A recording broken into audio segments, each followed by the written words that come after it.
Three major world religions trace their origins to the exact same source. Islam, Judaism, and Christianity all anchor their belief systems on the existence of a single, unchanging creator God. They also agree on the messengers. The theological lineage flows through a shared roster of ancient prophets, with figures like Abraham, Moses, and Jesus appearing as central authorities across all three traditions. Each tradition is grounded in physical scripture. In Judaism, the handwritten Hebrew columns of the Torah established a comprehensive legal and moral framework for the Israelites. Centuries later, the Christian New Testament emerged. Recorded primarily in Greek, this text introduced massive theological shifts, interpreting the ancient covenants in entirely new ways. Finally, the Quran was recorded in Arabic, presenting itself as the ultimate continuation of this exact same monotheistic lineage. Three texts, identical origins, and the exact same prophets. Yet, the specific laws, moral requirements, and doctrines within these books directly contradict one another. In Islamic theology, God is defined by absolute justice and demands strict, indivisible monotheism from humanity. But the Christian scriptures introduce the concept of the Trinity, dividing the divine nature into three, and argue that many ancient Mosaic laws are no longer required. Meanwhile, Jewish theology demands adherence to those specific ancient laws and rejects the later revelations of both Jesus and Muhammad entirely. If a creator is going to hold all human beings equally accountable on a final day of judgment, the rules must be clear. A fair judge cannot hand out three conflicting sets of instructions, give them to different populations, and then grade everyone on the exact same scale.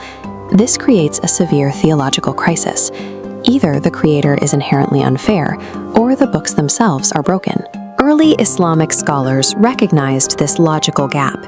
Their solution begins with a simple premise: God never wrote three different sets of rules.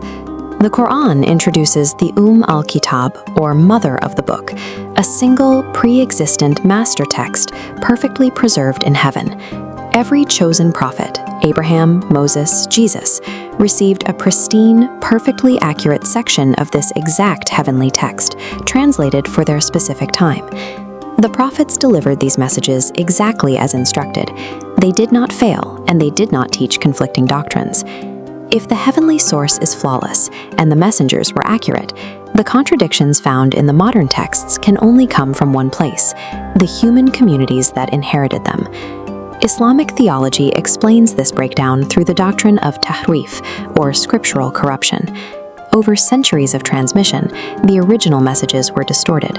Some corruption happened naturally. Passages were entirely forgotten. Innocent translation errors occurred, and human interpretations drifted away. Other alterations were intentional. Scribes and scholars physically substituted new text, twisting words to align with their own political or personal desires. Through these two mechanics, the original strict monotheism was slowly buried under layers of human addition. This is how the complex doctrines of the Trinity or the hyper-specific egalisms of later rabbinic tradition entered the historical record. The previous rulebooks became hopelessly compromised by human hands. To restore a fair standard for judgment, the original signal had to be resent. Muhammad and the Quran do not present themselves as the architects of a new religion. They operate as a targeted rescue mission for the original truth. The text explicitly describes itself as an Arabic reading of the heavenly master text. It was sent down to confirm the authentic pieces of divine law that still survived in the older scriptures. Simultaneously, it acts as a corrective guide.